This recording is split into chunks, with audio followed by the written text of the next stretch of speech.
Thank you once again for joining us today, for joining our event.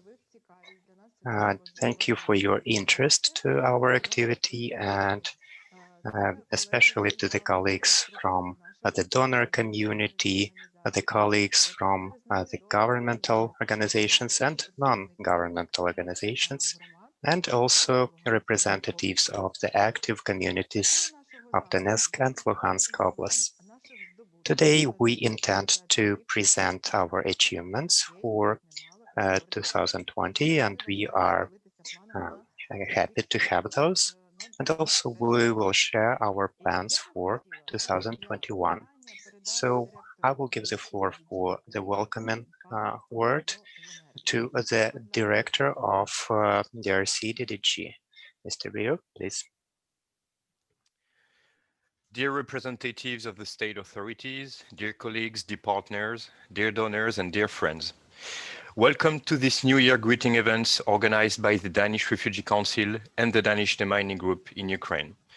This is a tradition we initiated 2 years ago with what was then called the end of the year event, which took place in December.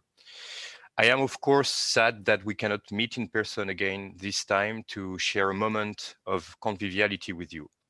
However, thanks to the new technologies, we can continue the tradition and gather in the same spirit of friendliness to tell you how thankful we are for your support to our activities. Saying that 2020 has been a challenging year for all is quite an understatement.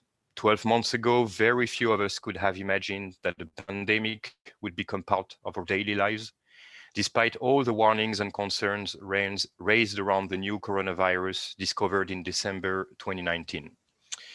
As successive waves of COVID-19 hit the world and various restrictions were implemented, all humanitarian organizations and actors were faced with the same question: how to protect our staff and the communities we serve from this new health threat, while at the same time pursuing the imperative of humanitarian assistance. And DRC-DDG has not been spared from such challenges. The work of our teams has become more complex, while at the same time, the needs of the people we serve have become more severe. However, we are not short of successes to celebrate, as you will hear from my colleagues in a few minutes. And I would like to take this opportunity to thank all of you present here today, because you helped us make this happen. This would not have been possible without the generous support of our donors who continue to trust our organization. It would not have been possible without the active collaboration of the state, the regional and the local authorities we work with, or without the collaboration of our NGO partners and friends. Moreover, this achievement speaks volumes of the dedication of the DRC-DDG staff, not only from our program teams, but also from our support teams who fought hard to keep our operations going. And I want to thank each of them here for their persistence in these difficult times. And today we have also invited 2 representatives of the communities supported by DRC-DDG in 2020. They have not only benefited from our programs, but they also actively participated in their realization. They will tell you with their own words the difficulties that people of Donbass still face every day. They will tell you why such interventions matter, and most importantly, they will explain how they contributed themselves to the well-being of their communities. It is essential not to forget the numerous challenges met by the people of Donbass, whether they are from local communities living in the conflict area or internal displaced persons living in different parts of the country. COVID-19 has made them more vulnerable, but at the end of the day, we, as organizations, we are all accountable to the people we serve. And this is why it is important to listen to their voice and make them part of the solutions to these problems. Dear friends, I wish you enjoyed this event and learn more about the activities of DRC-DDG. Once again, I thank you all for your support and collaboration.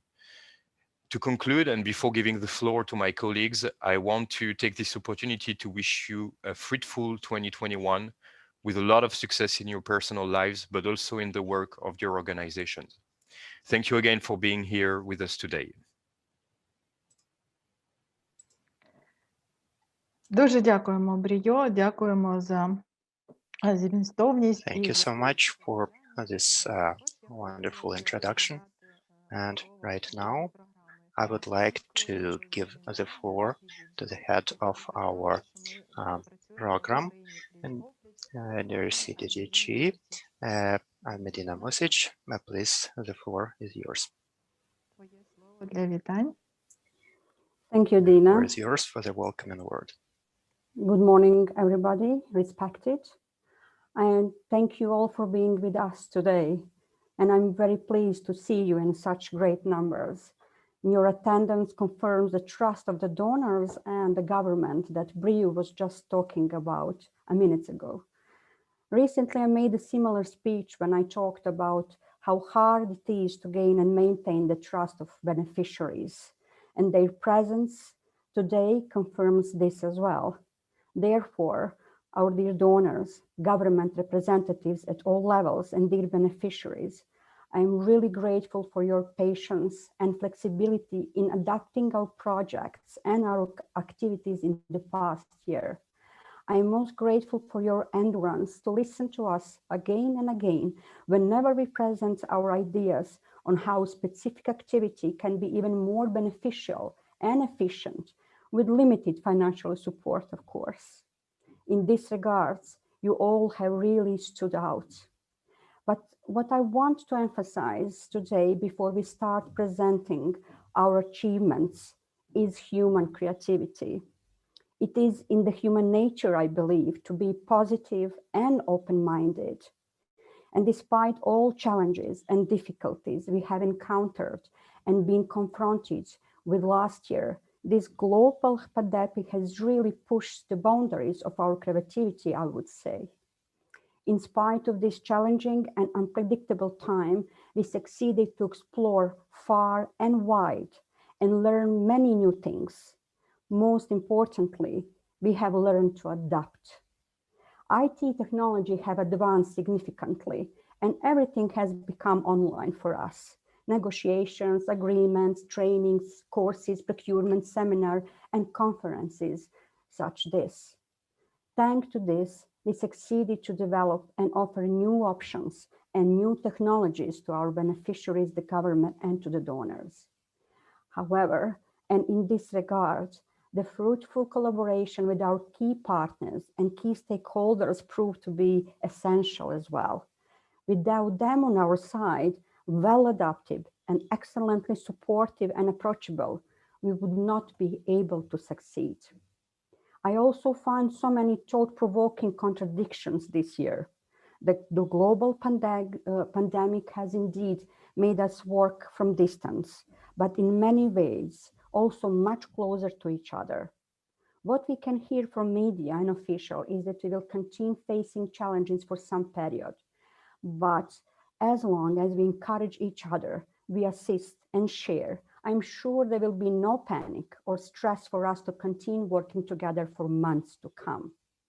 Therefore, I'm grateful to be able to take advantage of moments like this and to present to you our achievements and successes that are both your successes and achievements, as we are all part of them together. What you will hear in a few minutes from now shall tell you how seriously and professionally we took our jobs and how much we have encouraged each other to meet the needs of vulnerable people. Thank you so much. Дуже дякую, Альмедіно. Thank you so much, Almedina.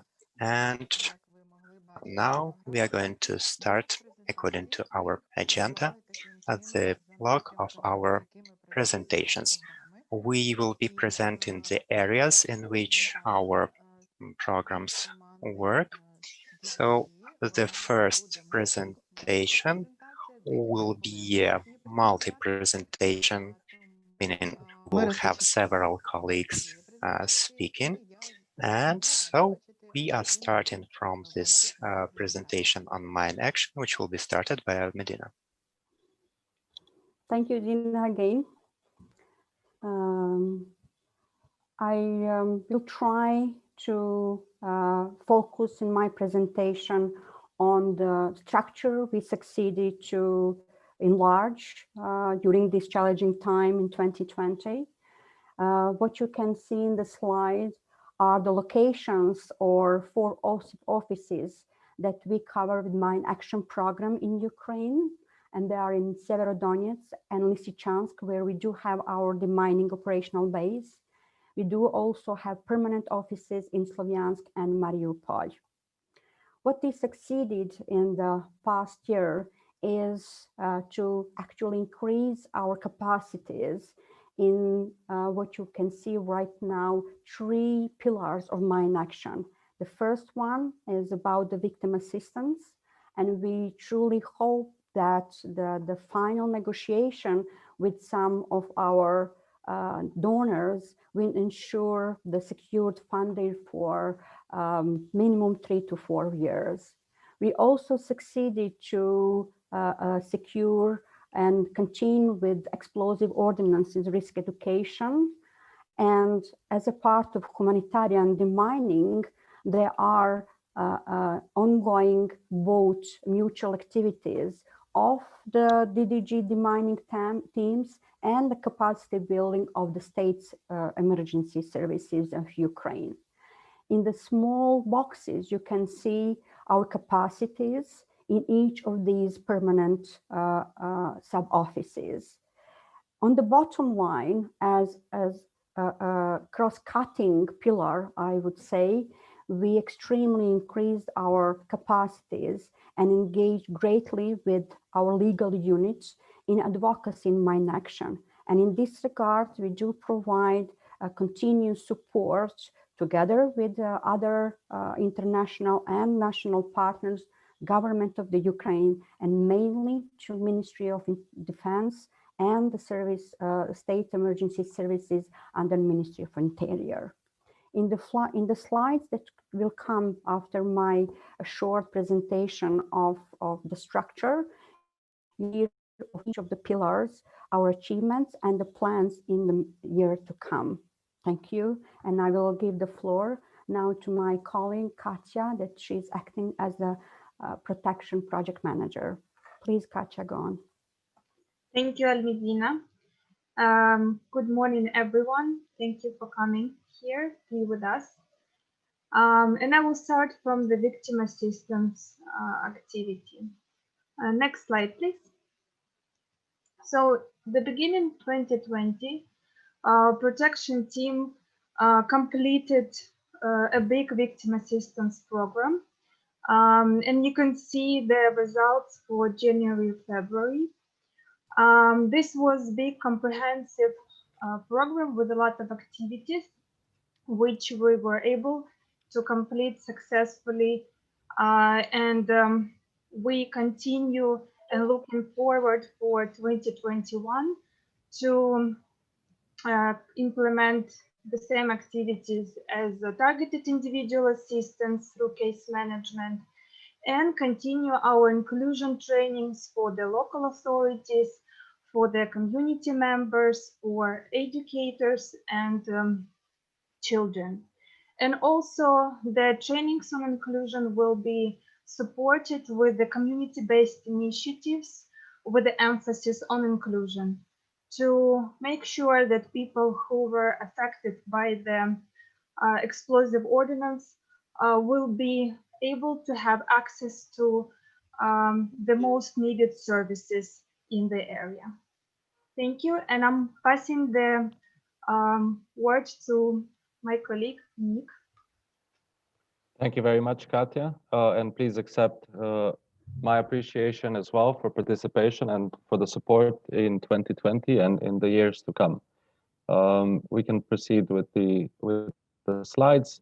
As you can see, for the explosive ordnance risk education, 2020 had been a challenging year, but also a year that opened up new opportunities and initiatives. As you can see through our direct and rapid sessions, we have reached over 18,000 beneficiaries alongside the line of contact. We have trained almost 50 teachers and volunteers on the delivery of EORE activities, and they will from now on proceed with those independently. Moreover, we have trained a local partner in NGCA in the delivery of explosive ordnance risk education, and they themselves have reached over 5,000 residents in NGCA. We are very proud to have launched the first EORE online course in Ukraine, and in 2020, over 1,500 students have taken that course, and the course continues to work even today. And we have also organized two big explosive ordnance risk education digital and mass media campaigns, with which we have reached over 1 million adults and teenagers in Donetsk and Luhansk. In 2021, this work will proceed forward. We anticipate at least reaching at least 16,000 beneficiaries with our sessions, and train 50 more institutional stakeholders in the delivery of our activities.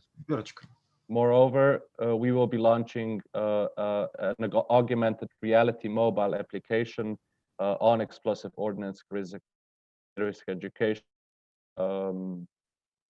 activity of ours. And finally, we will continue mass media campaigns targeting adolescents from 12 to 18 years of age. Thank you very much. And I will give the floor to Chris, our operations manager now. Good morning, everybody. I would just like to talk briefly on demining achievements 2020 and the plan for 2021. Next slide, please. Okay, 2020, we saw the deployment of 5 demining teams with a combination of approximately 58,000 square meters cleared. This figure is a combination of battle area clearance and technical demining.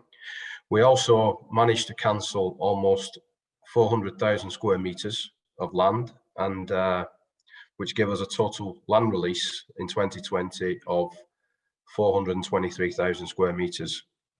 During this year, we also identified an additional 11 hazardous areas, and which totals almost 4.4 million square meters. Okay, and this is a combination of suspected and confirmed hazardous areas. The majority of this 4.4 million, as you can see on the slide there, is confirmed hazardous areas where we know explosive ordnance contamination is present. During 2020, towards the end of the year, we managed to hand over two of our cleared areas in Mira Delina. We gave them back to the community for usage. Next slide, please. Okay, the plan for 2021. On top of the 5 teams that we already have, we are planning to recruit, train and equip an additional 4 more technical demining teams, which will give us 9 teams in total for 2021 and beyond. Additionally, on top of the 9 demining teams, we are planning to recruit, train and equip 2 more non-technical survey teams. And then the objective, the main objective, I should say, is by the end of 2024, we should be releasing almost 4 million square meters of land back to the community. Also, on top of all those facts and figures, we plan to identify and mark a number of suspect and confirmed hazardous areas through the NTS teams, and report all of which to the Ministry of Defence. This slide, as you can see, displays a deminer at work, shows his or her protection equipment, one of the detectors, so locators we use, and some of the marking systems that we employ throughout our activities. This particular picture was taken on one of our work sites in Komushivaka. On behalf of the demining teams at DRC-DDG, we would like to thank our stakeholders and donors and partners, and all our colleagues for their support in 2020 and the support we are receiving already in 2021. Thank you very much. I will now hand you over to Misha, on capacity building state emergency services. Thank you very much, Chris. Good morning, everyone. I am Mikhail Chernov, working with DRC-DDG since August 2018. During the entire, go on to the next slide, please. Yeah, thanks. During the entire 2020, we worked on the project. No, one slide back, please. Yes, thank you. We worked on the project training and deployment of the demining teams within state emergency services of Ukraine. Specific of this year was an extended phase 1 of the project implementation till December 31st, and while phase 2 started since September 1st. Such overlap, this opportunity was given by the donor, allowed for improving operational efficiency. Major achievements during the year: manual mine clearance, battle area clearance, non-technical survey, standard operational procedures were completed, approved, and issued to everyone to whom it may concern within state emergency services. Under phase 1, 10 CES staff were additionally trained, 2 in NTS and 8 in demining. Actually, the majority, about 130 people, were trained during the previous periods. During this year, 7 teams, 6 demining and 1 NTS deployed during the year on the ground. As a result of operational activity on the ground, more than 700,000 square meters released, which consist of more than 100,000 square meters cleared and more than 600,000 square meters cancelled by non-technical survey, and more than 400 items detected. Having analyzed operational results, safety issues, and ways of ensuring the continuity of the operation after the winter stand-down period, we organized some additional procurement within the assigned budget. 12 units of metal detectors, personal protective equipment, 32 kits, and some demining and marking tools and consumables. That's it for the last year. And lastly, plans for the 2021. The mentioned on the slide SOPs in quality control and quality assurance, explosive ordnance disposal, medical support, explosive ordnance, risk education and training are to be developed or improved, updated if they already exist during the next year. 10 new teams, 7 demining, 2 EOD and 1 NTS team, and 2 additional unit cells are to be outfitted with modern equipment and vehicles.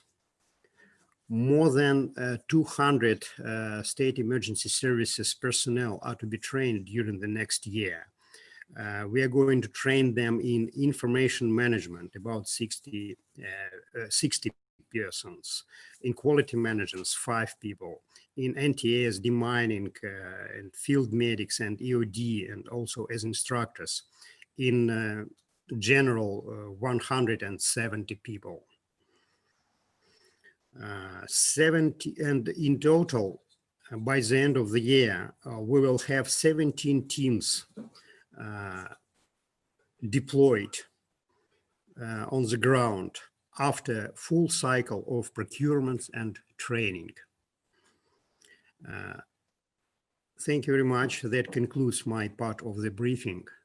Vera, please take the floor. Good morning to all. And I would like to say briefly about information management unit in our organization.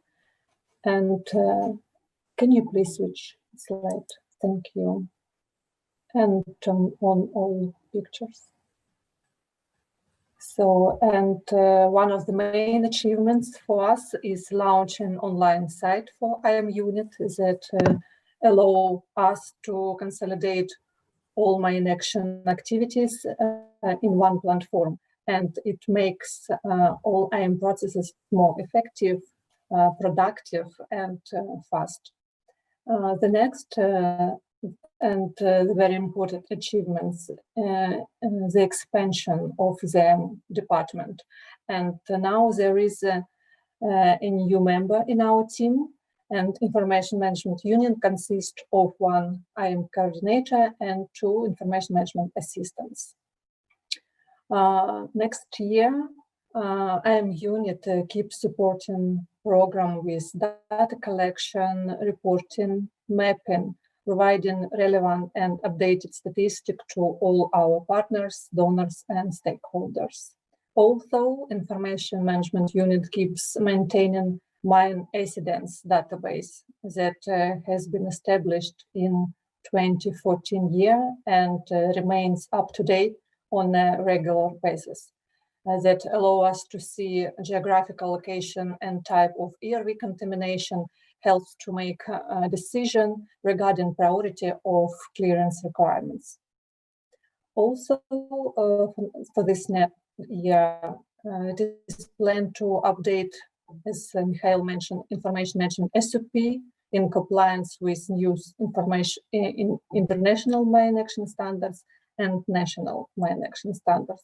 Also, Information Management Unit will help to organize and deliver the cycle of IAM-related technical courses for CES in Ukraine under capacity building projects.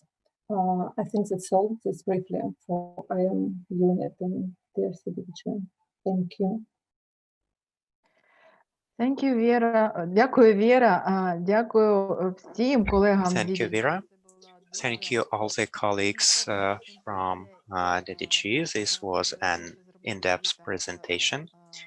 Thank you for this professional level of presentation.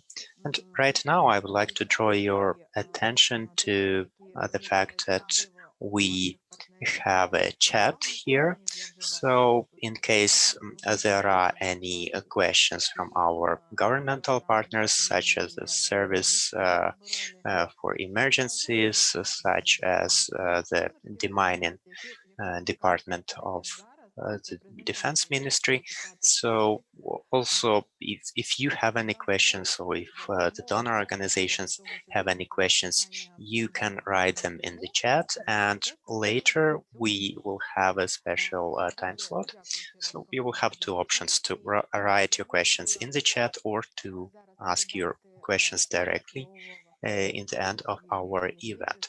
And right now, I would like to give the floor to Vahtan Piranishvili, who will share about the livelihoods program. And also, I'm glad to see our partners from the state service. And I'm glad to give the floor to Vahtan. I'll be quick in terms of presenting key achievements for the last year and some future plans for the next year. Next slide, please. Okay, so as we know, one of the stressing topics for 2020 was COVID, and DRC-DDG, I think, did a very good job in terms of mobilizing resources from our existing donors to respond to these emergencies. Special thanks to Swiss, UK, and Danish governments that helped us to launch this response. One of the key aspects of the emergency response was to help economically active households who lost their income as a result of quarantine restrictions with multi-purpose cash assistance, so that they could survive this period. And we managed to reach around 1,300 people with this component. But at the same time, we try to support SME sector, small businesses, to survive the crisis, retain the jobs, and cope to the new situation by providing grants to introduce new sets of activities, online services, mobile service delivery, etc. But on the other hand, we understand that developing programming for Eastern Ukraine is much more important right now than the humanitarian kind of crisis type of interventions, because that's the future of our programming in general. So that's why we continued to work with the local private sector, doing the co-investment support to the businesses so that they could expand and strengthen local value chains that are the priority directions for Eastern Ukraine.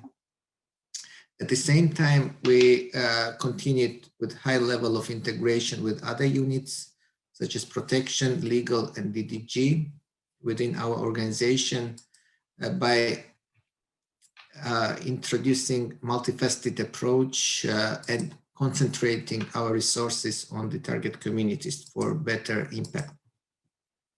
Definitely one of the achievements is high quality implementation of the projects. First of all, meaning the satisfaction of our beneficiaries and approval by the donors. That is leading to good reputation for our organization, which is very, very important, especially in eastern parts of Ukraine, where generally the trust toward the international organizations is quite low. And by our high quality project implementation, we're trying to prove that we bring real value here. Another achievement, I think, it's that we keep pursuing accountability principle when designing the new programs. So every time we come up with a new concept note or a project proposal, that's a result of a very thorough consultations with our beneficiaries and target groups. And we try to reflect their needs in our ideas for programming as much as possible. This year we have been also experimenting with new approaches that is about market systems development. Again, that's kind of a strategic investments in the Donbas economy, and area-based development where we are selecting specific communities and try to support them with different sets of interventions, including business development, infrastructure rehabilitation, demining where it applies, etc. And definitely one of the kind of side effects of our programming is the capacity building of the national staff members. We pay lots of attention not only to transferring theoretical knowledge to our Ukrainian colleagues, but also building their capacity in terms of exposure to the field work and getting experience by doing.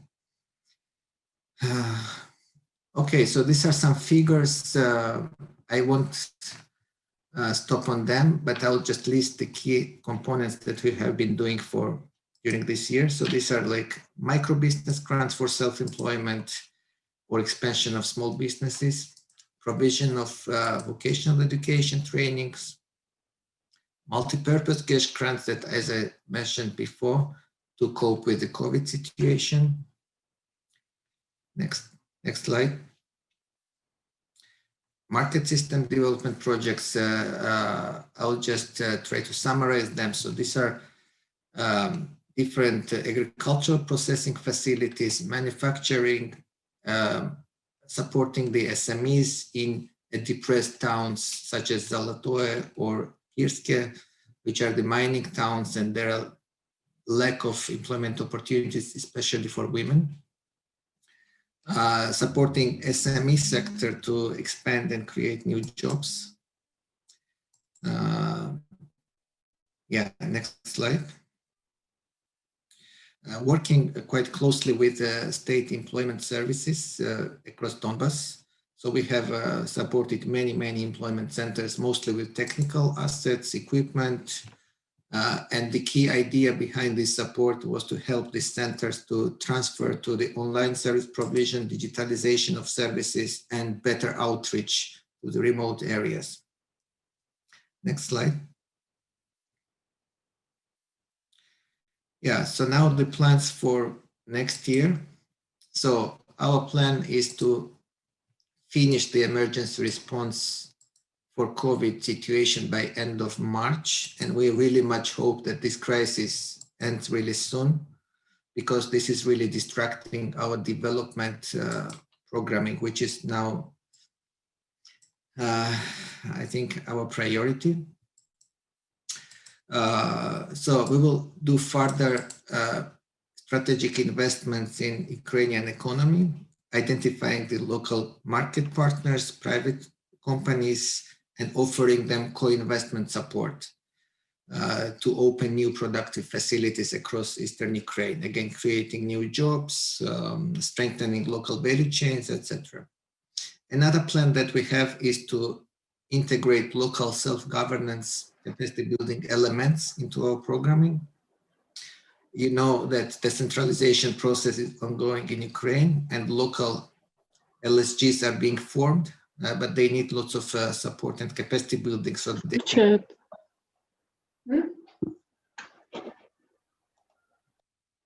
so that they can engage proactively in development of their respective communities. We also would like to expand geographical coverage outside Donetsk and Lugansk Oblast, because we believe that in those innovative development-oriented schemes, especially for co-investment support, there are lots of opportunities in other oblasts of Ukraine where there is more economic activity going on.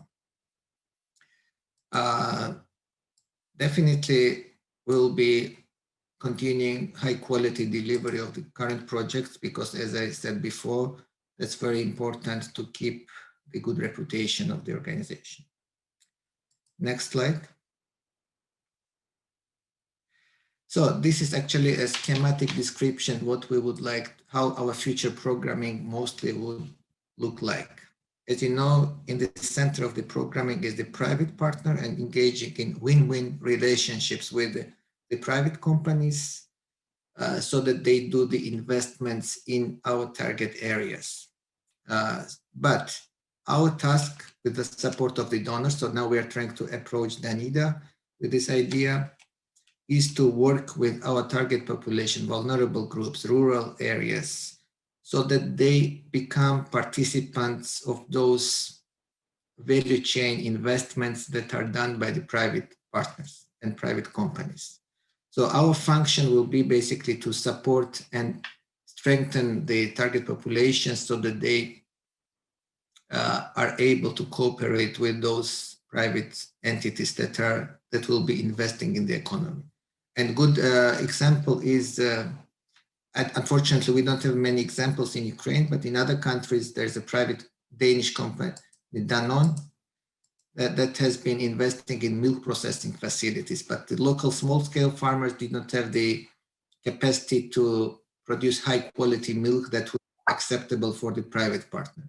So the role of the DRC was to work with the farmers so that they meet eventually requirements of the private partner and eventually earn more incomes. So that's just a very brief example, but we will be pursuing similar investment opportunities and co-investment partnerships in the future. And that again means expanding our engagement with the private sector.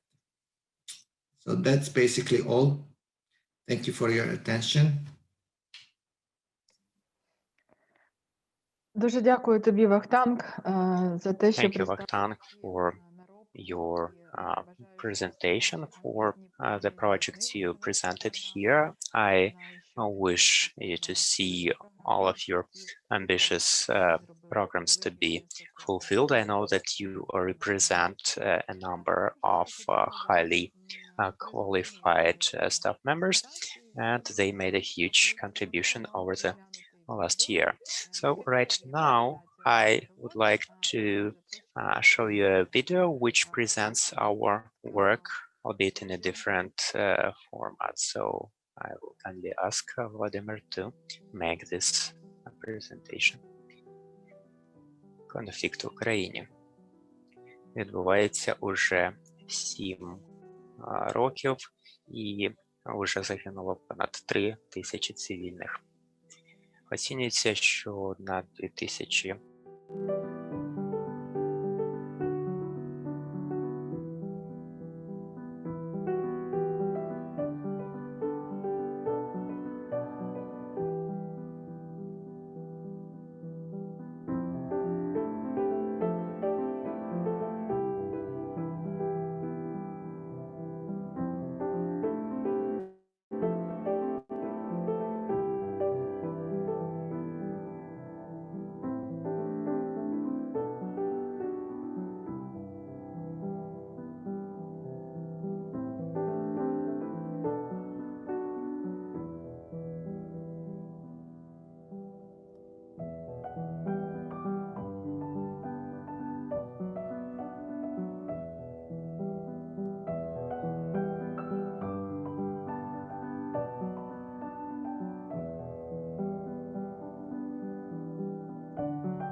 Чудове відео, як на мій погляд, я з радістю. Wonderful video, in my opinion.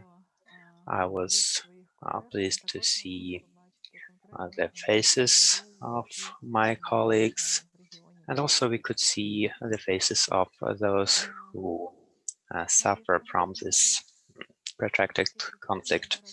So for this same reason, I would like to continue our series of presentation and give the floor to the protection team, which will be represented by Katerina Mashenko. That's a hugely important component for us, hugely important pillar that has a cross-cutting influence on everything we do. Thank you a lot. And I agree with you, the video is very touchy, and I see colleagues from our team and our beneficiaries, and it always, you know, reminds me of some particular families which were supported during these years. So in order to start, next slide, please. And next one. At the beginning of 2020, protection team completed conflict-sensitive education and disaster risk reduction project, where 25 schools along the contact line in Donetsk and Lugansk Oblast participated.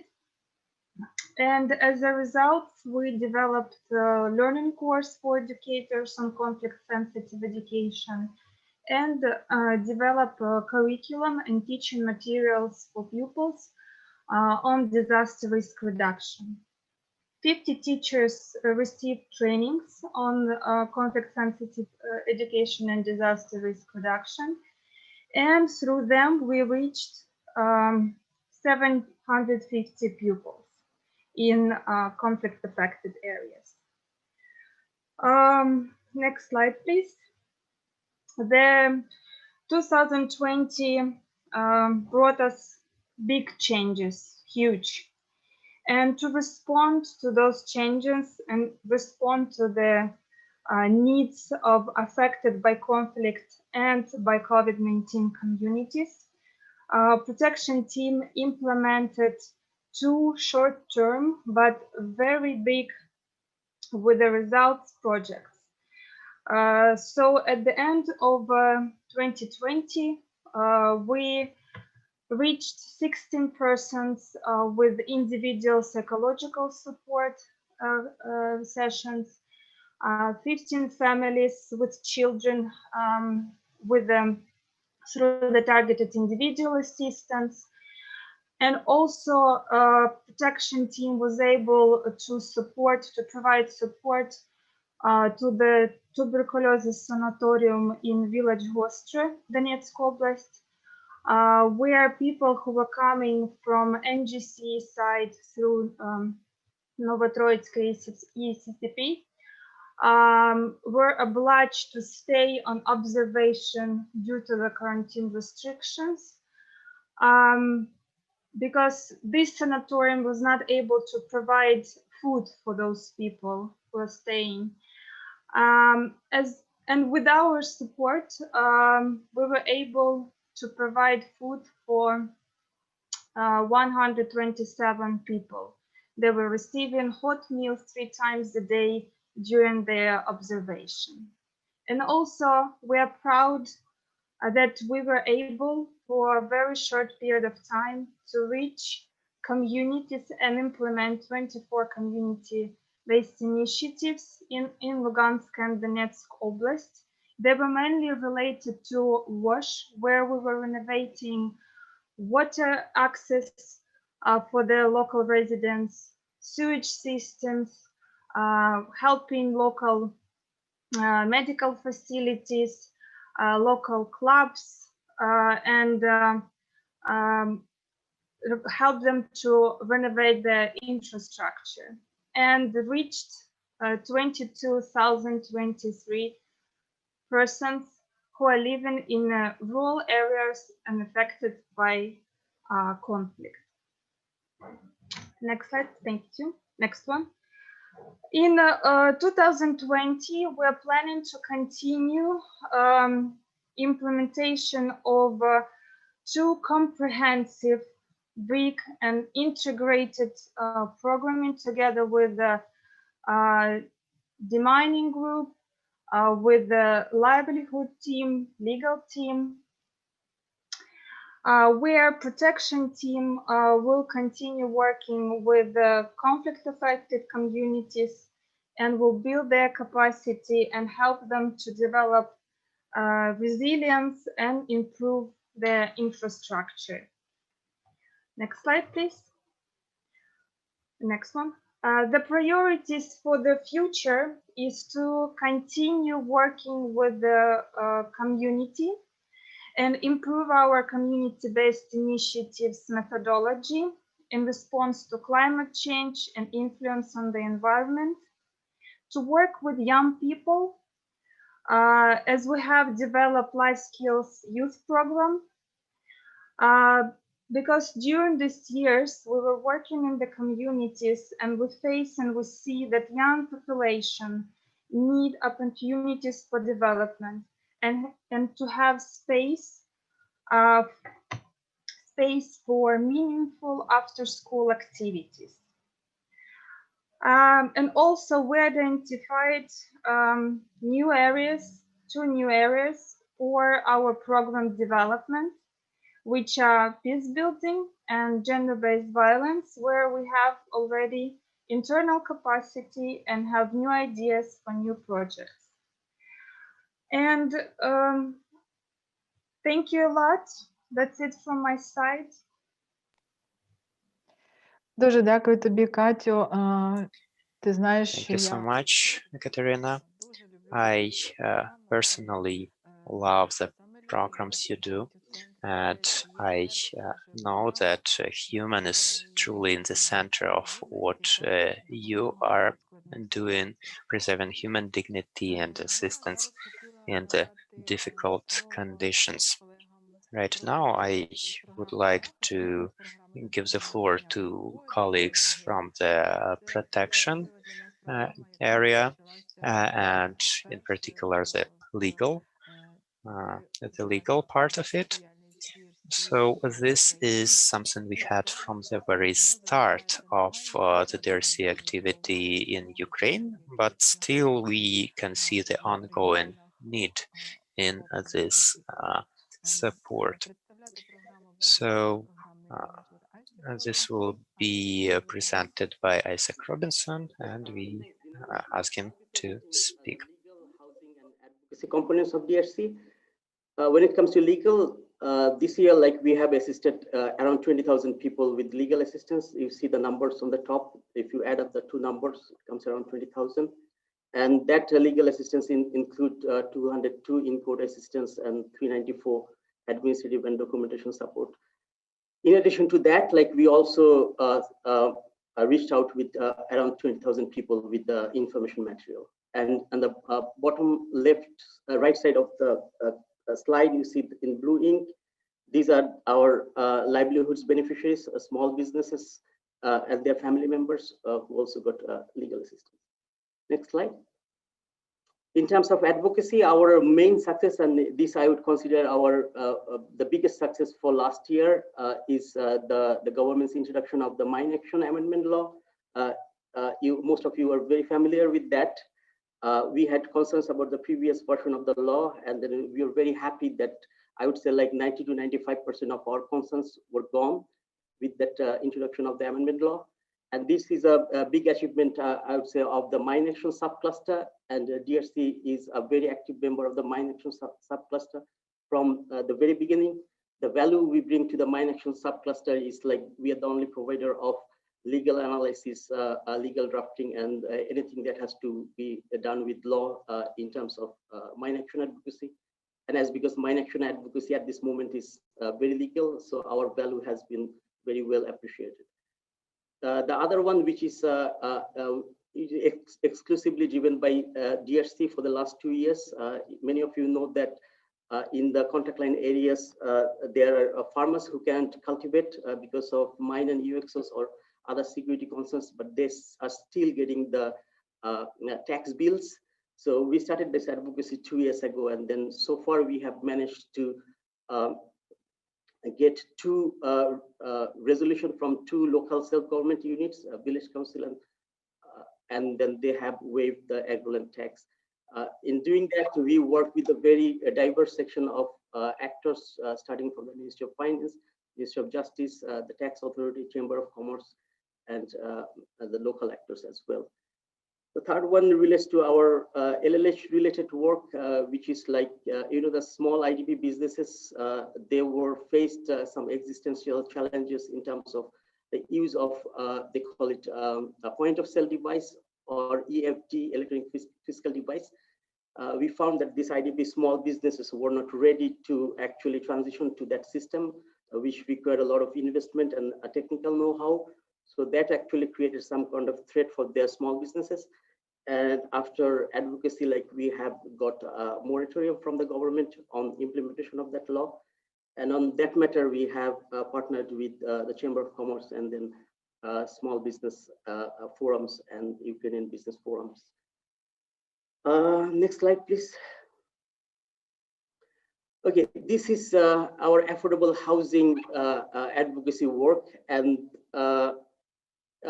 we have certain achievements on that, like in terms of like, if you ask anybody else, like why we don't have affordable housing program in this country, like after 6 years, most of them will tell you that we don't have funding. But I would say that is only half truth, because we have at least like 2 international funding which has been in the pipeline for the last 4 years. We also saw some of the government funding in the affordable housing sector, which was returned unimplemented. So the other half of the story is like the framework and the way of implementing affordable housing is not ready yet. And this is a major concern for anybody who wants to fund affordable housing, because you are not going to fund unless you are comfortable that actually that money can be spent in a way that is transparent and accountable, and that has the inclusive component where IDPs have participation in that, and that has a grievance redressal mechanism where you can address your grievance if you have, and that also takes care of any risk factors that become with the affordable housing thing. So obviously DRC cannot solve the funding issue. Then we thought like we probably can solve the other half of the problem, which is the soft component. So we decided to create a literature which will address all these soft component concerns, like starting from accountability, transparency, and inclusiveness, grievance redressal, and risk mitigation thing. So in doing that, we actually wanted to compile 3 sets of knowledge. One is the contextual knowledge, then international knowledge, and then operational efficiency. In terms of contextual knowledge, we used our 6 years of experience in this country with extensive experience in legal analysis and presence in the field. In terms of international expertise, like we have evaluated all the lessons learned examples from many other countries, Sri Lanka, Pakistan, Afghanistan, Georgia, and some other countries. And then in terms of operational efficiency, we partnered with 3M. 3M is a global corporation based in US, and we are very fortunate that 3M sent 4 senior executive level officials from their Minnesota and Singapore office, because we wanted to have a fusion between the humanitarian way of doing things and a corporate way of doing things in terms of factoring in the operational efficiency that we'd like to see in any of this housing program. So together, 7 of us, we spend like 700 man-hour in creating the affordable housing playbook. And we are very glad that we have that playbook ready. So whoever is having funding on affordable housing, I can say that DRC can solve the other half of the problem in terms of installing transparency, accountability, inclusiveness, and the risk factors. Next slide. Please. This is a snapshot of the playbook. In the third column, you see there are modules. There are 18 different modules here. And the module that I like most is the bottom one, which is risk mitigation. So once you have a housing program which is based on mortgage or interest payment, installment payments, what happens if the IDP face temporary or permanent loss of income, or there is a divorce or separation, or the property got into fire, or the IDP has moved back to Donetsk. So our risk mitigation module takes care of any known contingency or perceived contingency, or the contingency we can foresee, and then provides mitigation strategy. So this is just an example like how detailed we went into this playbook. And as you can see that we have 18 different modules which caters for different steps in implementation of affordable housing. Next slide, please. Okay, our plans for 2021 in terms of legal, we want to move to a solution-centric assistance involving local self-government, which is the town and Ryan Council. Last slide. In terms of housing, as I said, like we provided our expertise, we had created our expertise on the second half, which is the soft component. So we will be very much interested in finding a partner who has the hard component, which is the money, and then we can probably work together and then have a very good affordable housing program implementation. In terms of advocacy, the first 4 items you see are all mine action related. Once we get the mine action law, we also need the funding. I saw the national budget for 2021. There is no funding allocated for mine action. That will be one of our advocacy points. And then we also need 3 institutional setup for the mine action law to be operational. And we also need the local self-government to step up and then take up its responsibility in implementation of that law. So these 4 are mine action related advocacy. Then restitution and compensation, we have the parliamentary working group is working on the law. We will be supporting that. And then we have a list of 13 advocacy items which we want to do for local and small businesses. And this is my last slide. Next one, please. This is the future of our legal aid. You have seen it's like we have provided assistance to 20,000 people. Since 2015, we have provided individual legal assistance to nearly 250,000 people. And what is the impact? The impact is you don't see that much because we still have like legal aid as the highest volume of demand in terms of the kind of assistance that IDPs want. So I can tell you that if we continue in the model that we are today, like 5 years from now, we will be still seeing that people asking for legal aid assistance. So there is no sustainability on that. So in order for legal aid to be sustainable, we need at least 3 things to happen. One is the state steps up and then takes the responsibility and then stop creating a legal aid volume. The other thing is the administrative processes are easy so that people can get their things done without a dependency on legal aid actors. And the third thing is that people's interaction and people's dependence on state social aid is reduced. The lower number of dependence with the state, the lower number of legal aid volume. So these are the 3 things that needs to happen for legal aid to be sustainable. And for that, we thought that the local self-government can play the important role. And our future legal aid model is around the local self-government. We want the local self-government to be the driving force in doing those kind of things. And the 4 boxes you see are the resources and the capacity and expertise that we'll bring to the local self-government, so the local self-government can drive that force. I don't have time today to explain further on this, but if you're interested in our future legal aid model, please contact me and I'll be happy to explain it further. Thank you. Дуже дякую, Айсек, і дуже дякую за такі стратегічні. Thank you so much, Isaac, for your strategic approach for the development of future programs of DRC for the future of this area. Now, I hope we will move a bit faster, and I will give the floor to Eka Gwalia, who will be speaking about cross-border capacity building program. I'm pleased to see a big number of partners from the Ministry of Reintegration of Temporary Occupied Areas. So please, Eka, the floor is yours. Good afternoon, ladies and gentlemen. Thank you very much for your interest and participation in this event. So as Dina has also highlighted, Danish Refugee Council has been implementing cross-border capacity building program for a while, since 2016, to support the capacities of state institutions in Ukraine, particularly on internal displacement based on the best practices of Georgia, but also other relevant post-conflict countries.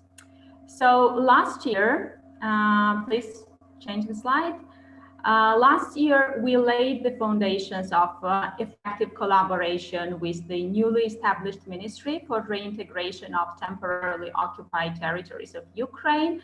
And we really believe that this has been one of the biggest achievements of our program. Now, more specifically, we launched the implementation of 2 capacity building projects for this ministry.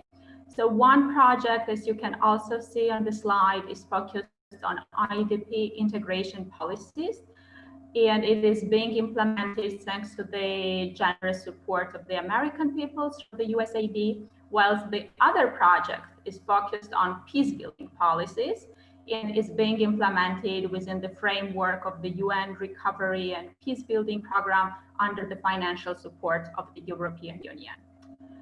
So what we have achieved or implemented concretely, usually, as many of you might understand, it is always challenging to quantify the results and impact of the capacity building projects, because it's all about the process. But we are very proud that the process is proceeding in a very effective way, and we are delivering everything hand in hand with the ministry.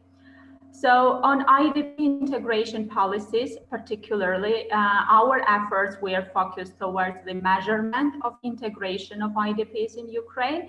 This is a relatively new concept for Ukraine. Therefore, we conducted the desk research on the best international practices of IDP integration indicators, as well as the survey on perceptions and expectations for IDP integration initiatives. And measurement criteria. Actually, looking on the list of the participants, I can see that many of you have contributed in a very valuable way to this study. So thank you very much for your efforts and time invested in the survey. Now, under the peace building policies, we started preparing the ground for development of evidence-based policies towards reintegration and reconciliation, and therefore launched the implementation of the study on perceptions and expectations of peace building initiatives. And moreover, we have a component of an institutional capacity building for the ministry under this project, and therefore we already conducted the assessment of the ministry with the participation of the senior management of the ministry. And thank you very much for that to the colleagues from the ministry. I know they are here in attendance at this event.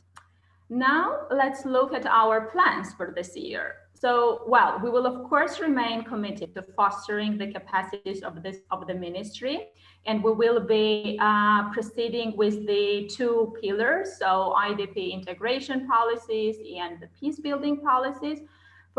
Under the project IDP's Integration Support Initiative in Ukraine, we will be developing the implementation modalities for the upcoming new IDP integration strategy and action plan covering this year till 2023. We will also support the ministry to produce criteria and indicators to measure the integration of IDPs into host communities. So this mechanism will be really informed through the findings of the desk research and the large-scale consultation meetings with IDPs, their host vulnerable communities, as well as state and non-state actors.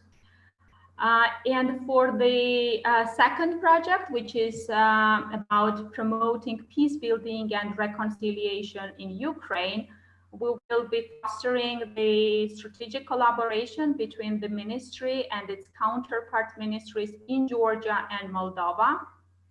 We also intend to support the ministry to design a national strategy on conflict management, peace building, and reconciliation based on the best practices of other post post-conflict countries beyond Georgia and Moldova.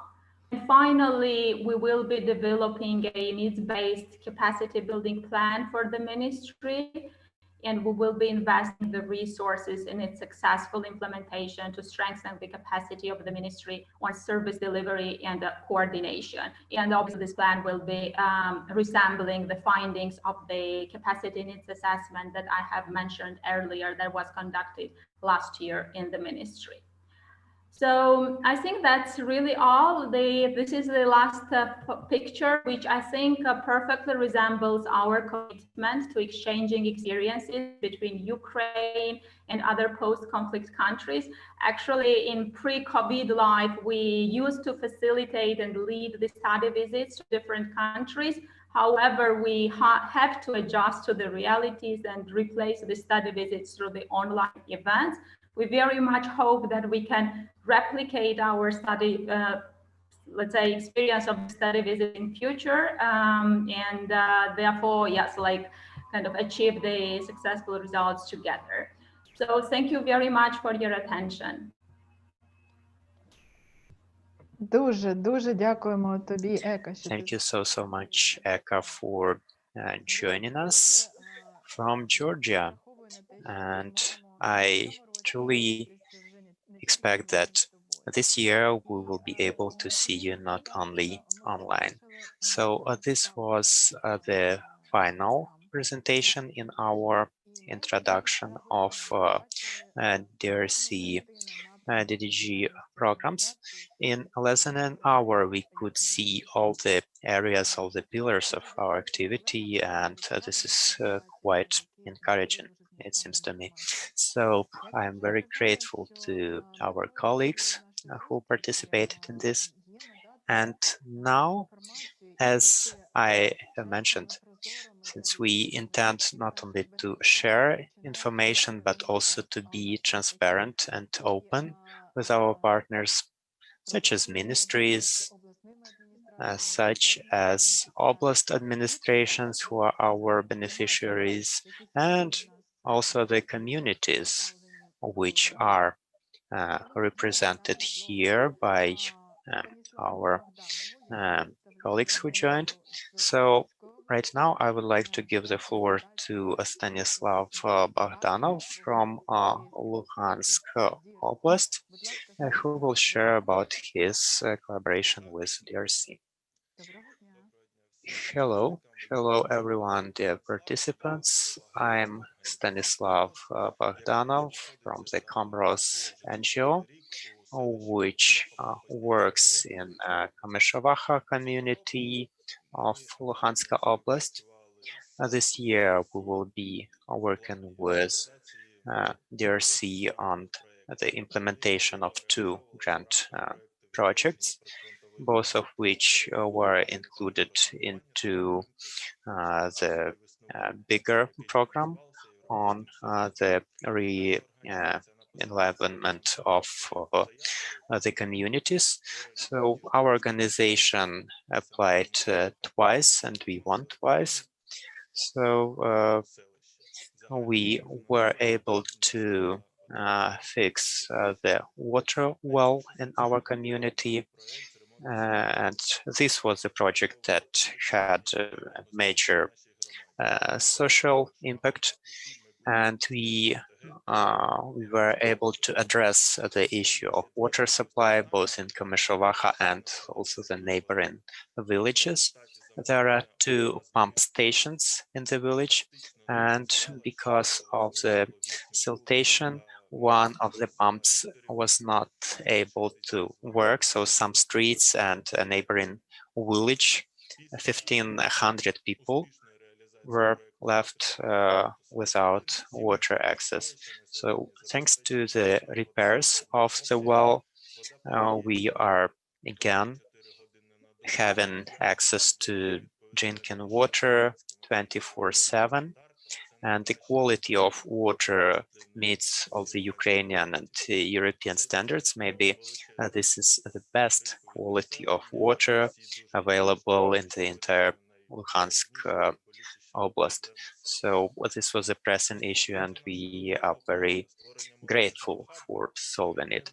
As for the creation of the Youth Hub, which was the second project we had, it was a smaller scope project and the number of beneficiaries was smaller, but the importance is also huge because the younger people in our community did not have spaces for spending their free time after classes. And with financial support of DRC and also with our own efforts, we have established a hub where right now children can spend their time after classes and play some games, have some have some workshops, watch movies, etc. In the times of pandemic, this was of lesser importance, but in the future, we expect this hub to be very important for the development of our community. And right now, I would like you to watch a brief video about this project we had about the Youth Hub. This is what we had.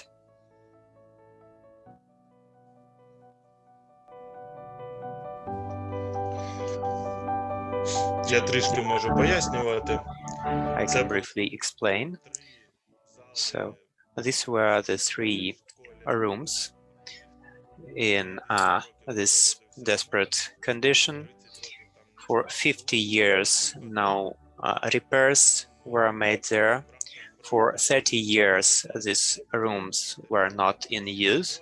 So within this project, we were able to buy all the construction materials, and also the community itself completed the works.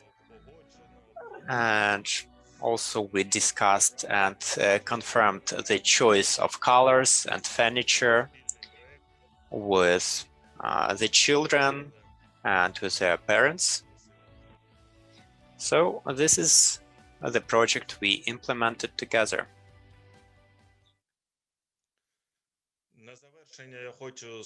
Finally, I would like to express gratitude on behalf of the entire Komyszowacha community for this highly important work that you are doing, and you are truly assisting the people with the issues that sometimes the local communities cannot tackle themselves. So, for instance, this issue with the well was too difficult for us to solve financially. So, thank you so much. I truly hope that you will continue your operation in our territories, and we will be glad to partner with you. Thank you so much, Stanislav, for your inspiring story. I truly love such examples of rapid practical changes. So I wish you every success. I see that you are an active community, and with this collaboration, we will be able to support your community further. And as I have mentioned before, we also have a beneficiary from Donetsk Oblast. It is Svetlana Timoshenko, who will right now share about the activity of her active rural community. Svetlana, are you with us already?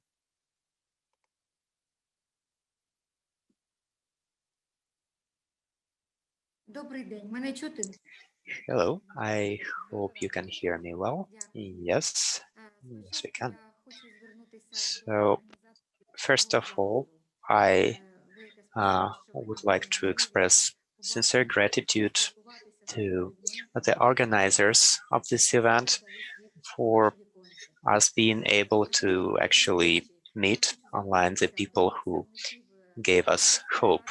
So I would like to express these words to the Danish Refugee Council. I would like to thank you for this highly important thing we have done together. And we are a Svobodne village in Volnovakha rayon of Donetsk Oblast. In the beginning of the conflict, we had very difficult conditions because we were very close to the conflict. We were directly impacted, and people became dependent on what was happening. We understood that something needed to be done, and our people, they are actually quite active. We realized that we needed to somehow draw their attention to us. We needed to make them more open-minded, and we started to organize our activity from the activist group. These were the people of different age, elderly people, younger generation. We were thinking together what we could do, and we realized that the children and adults did not have spaces for communication and rest. And we started to look for projects. We have by now implemented 12 different projects. We implemented a playground for children. We have implemented conditions for recreation in the park.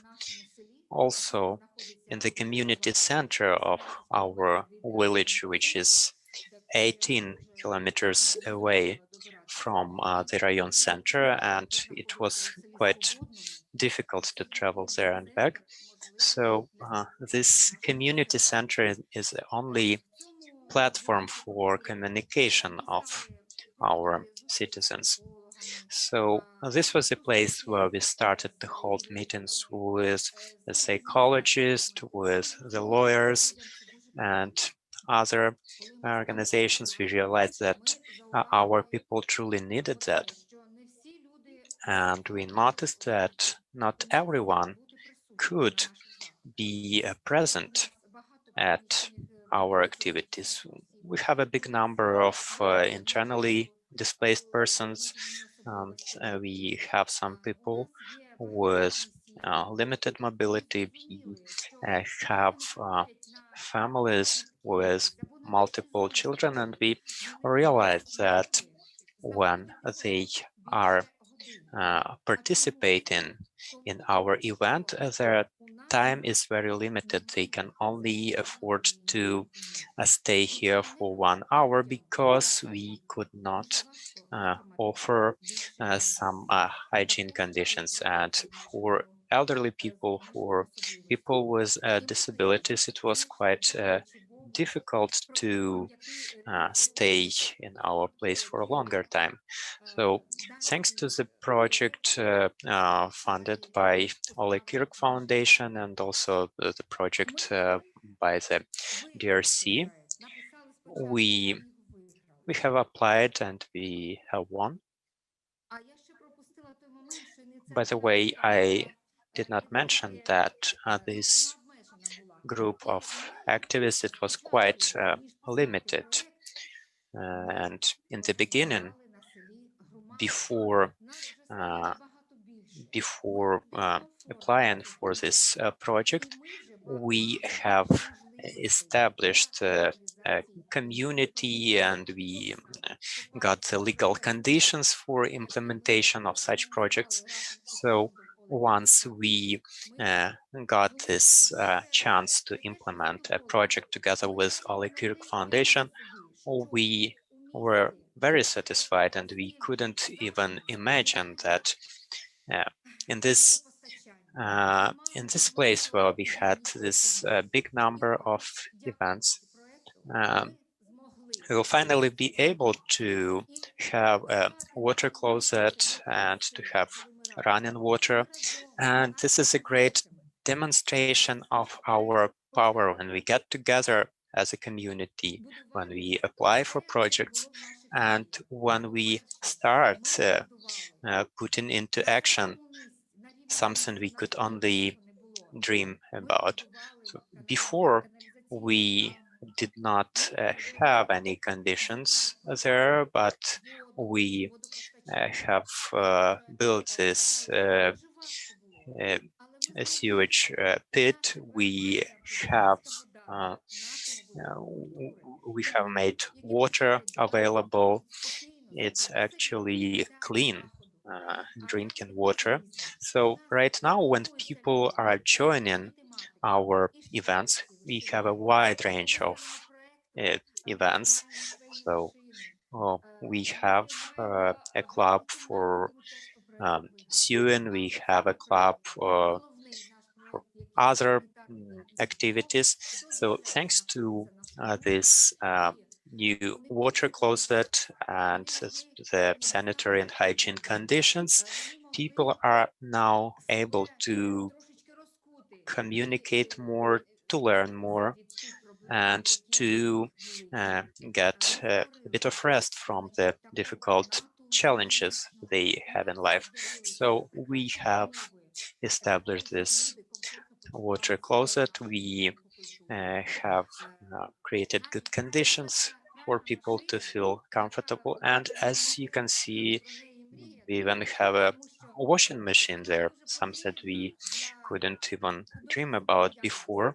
So this is something that is necessary for our amateur actors, so that they can wash their theater clothes. We have a number of clubs right now, including sports clubs, including physical training and fitness clubs for elderly people and young people. So this water closet is very useful because right now people can stay with us longer, and we express the most sincere gratitude for us being able to implement this project. Working together, we could unite ourselves as a community and to see that the results are possible to put into action. Another problem that still exists is the low temperature, and still we do not have heating in our place. But we believe that it is possible to do. We truly hope that we will get more support, and right now we are very grateful for this project to the Ole Kirk Foundation. So our most sincere gratitude once again for letting me join you today. Thank you.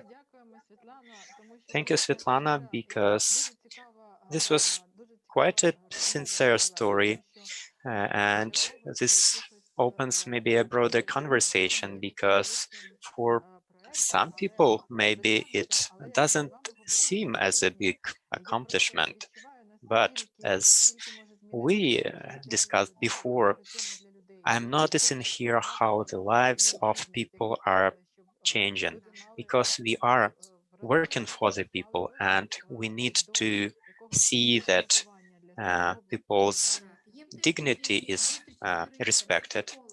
Also, of course, they need to meet the lawyers, the psychologists. Also, there are children with disabilities. They want to do some handicrafts, but previously their time of stay in our location was very limited. And also, this is thanks to being an active community, and I wish you to continue being and working this way. So yeah, we had a big number of actors participating. We had some businesses participating because they realized it was something necessary to do. And we also got support from Rayon and the local community. So we still have some very limited time, and right now, well, I respect the time of our participants. I realize that you maybe have a tight schedule, but if you can stay for a little bit longer, I see that there is still a big number of participants.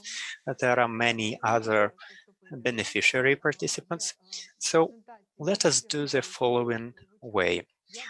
In this presentation, we covered a number of areas, a number of pillars we are active in. And right now, I would like to invite you for a very brief conversation. So first, we had the presentation of the DDG team. I can see some representatives from the State Emergency Service and also the Ministry of Defense. I would like to hear from you, maybe very brief feedback, but it's still very important for us to hear. If you permit, on behalf of the State Emergency Service, I am Colonel Bevs Andriy, and I would like to express gratitude to our partners DRC-DDG for this fruitful collaboration we were having. Unfortunately, we have lost your sound, Andriy. So I would like to express gratitude for this fruitful collaboration. It continued for years already, and the result is that the peaceful population suffers less from this mines and other explosive objects. Last year, we have completed the project on the preparation of the State Emergency Service employees, and as a result of this project, we got some cleansed areas, but also we have improved the capacity of our employees. We can be much more effective right now upon completion of this project. And also, we're not going to stop there. We are going to continue this collaboration. We have two other projects for the forthcoming years. And within those projects, we will cover big areas that will be cleaned, and also the capacity of our employees will increase. So together we will be able to find these huge mine challenges and ensure safety of the population. Thank you so much, and let's hope for the fruitful cooperation in the future. Thank you. Thank you, Andriy. We always stayed in touch last year when we were on the stage of registering the projects and getting the financing. Right now, maybe Yevhen from the Ministry of Defense would like to add anything. Unfortunately, Yevhen is missing right now, but I'm a Lieutenant Colonel Rimarsky, and we also work together with you, so most probably you still can recognize my face, although I'm not always present on the meetings. We are grateful for this collaboration, and as we could see today, everything was covered quite objectively. We work together with DDG and other demining actors. Also, since December 20th, we have an amended law on mine action. Some of the important changes already have to do with the year 2021 concerning the implementation of this amended law. And I would like to draw your attention to the fact that DDG this year has to undergo the certification.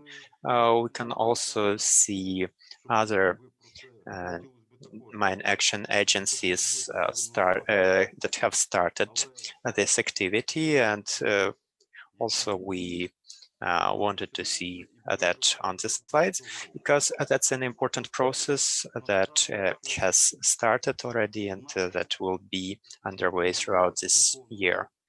Also, according to the law, the government standard that was not mandatory before, according to the current law, it will become mandatory for all the mine action agencies. So we have informed all of you with the letters, and we are right now collecting proposals about the practical standards on mine action, so that we compile the standard in such a way that it is suitable and usable. Thank you. Thank you for reminding about this practical component.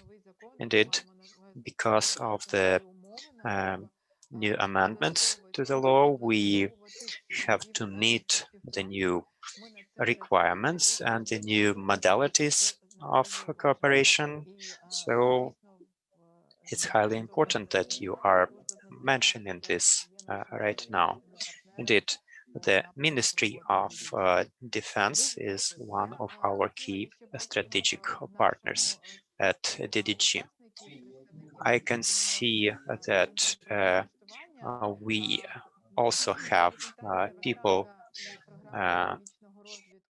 розвитку саме торкалась проблем, з якими ми в кооперації працюємо з цим державним органом, державним центром. Чи є можливість у вас, колеги, додати чи запитати з цієї тематики?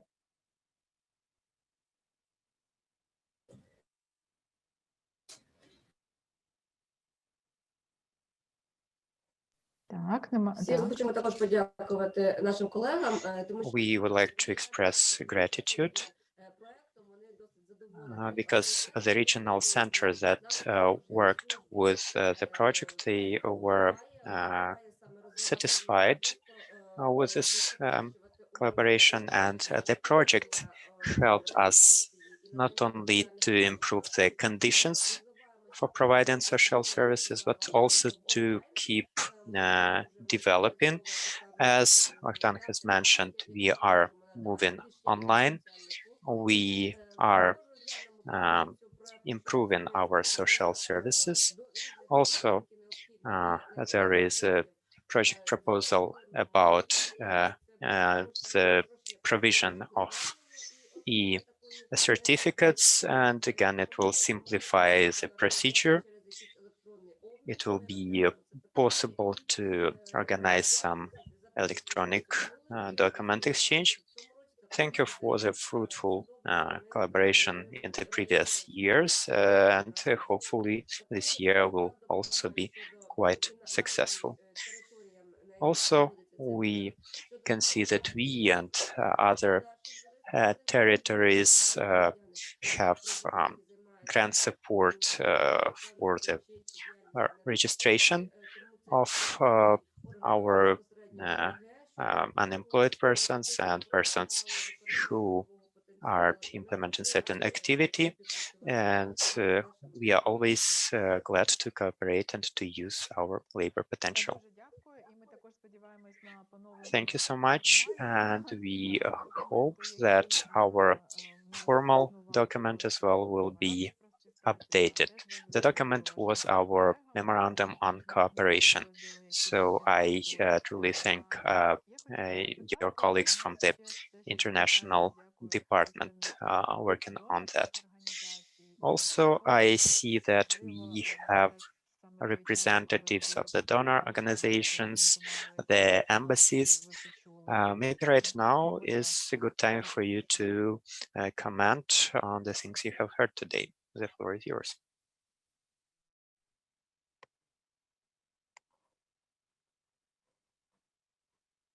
Ну, можливо, тоді ще є можливість дописувати. You still have the opportunity to write in the chat as well. And we also promise that all the presentations will be sent to those who provided their contact details. Maybe I have not mentioned someone who wanted to speak. Or maybe you've got any questions.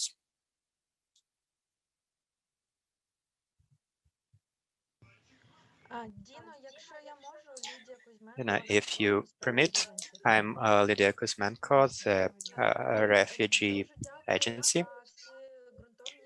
I'm grateful for these in-depth presentations, and as a lawyer, I am most of all interested in Isaac's presentation.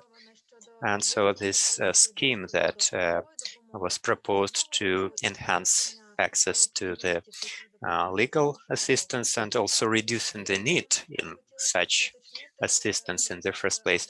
So I have a follow-up question. Maybe it's a topic for a different discussion, but I would like to ask if there is a collaboration with UNDP in terms of access to justice and legal aid, and also the centers of free legal aid. I believe Isaac has heard the answer, the question. I surely have the answer to a part of your question. The original Center for Free Legal Aid is our partner, and we invited them to participate. I saw some colleagues from that center participating today, so if any one of you have any desire to comment, or maybe Isaac. Yeah, just a quick update. Thanks, Lydia, for the question. The model that I showed was piloted 3 times, and the first pilot was indeed with UNDP. So UNDP, DRC, and Caritas piloted that model, and we had very good feedback from the local self-government that participated in the pilot. So, and we are still continuing to cooperate with the UNDP on that model.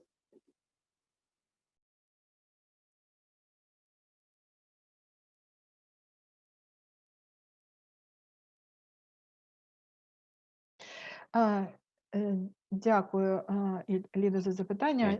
Thank you, Lydia, for your question. And I see that time flies quite fast.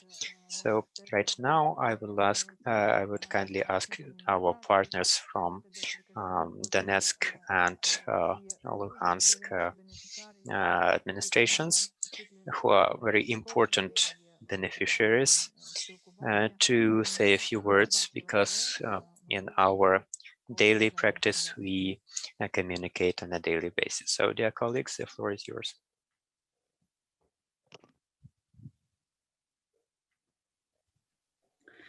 Доброго дня, Департамент міжнародної технічної допомоги. Hello, we are the Department of International Technical Assistance, Luhansk Oblast Administration. We are grateful for the possibility to participate. We are grateful for this presentation and the discussion. Our department is grateful to DRC for implementing humanitarian demining initiatives and also explosive ordnance risk education and other activities that you are implementing. Thanks to your active support, the communities are coming back to life, and as Stanislav Bogdanov demonstrated, there are many such examples. We are grateful for the collaboration and communication, and especially in terms of international technical support. So yeah, we have got quite active times. I hope we cope with all the reporting on time, because I'm paying lots of attention for us to be transparent and informative for our beneficiaries. So that's the contribution to everything that the Oblast administration does. In case there are no questions or proposals right now, I would like to once again express gratitude to everyone who presented their work today, the entire team of DRC-DDG who joined us today.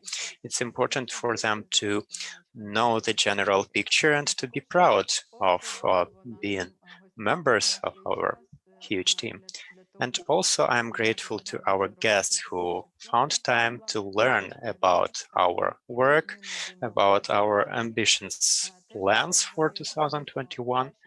And so I wish you that all your plans, both personal, organizational, and work plans in general, to come true this year. I would like to express gratitude to our communications team, to Olga and Volodymyr, because they ensured a high quality of this meeting. And also, I would like to express gratitude to our interpreter, Dmitry, who was an important contribution to this meeting. So thank you so much and see you at the next meetings this year. All the best. Дякуємо дуже. До побачення.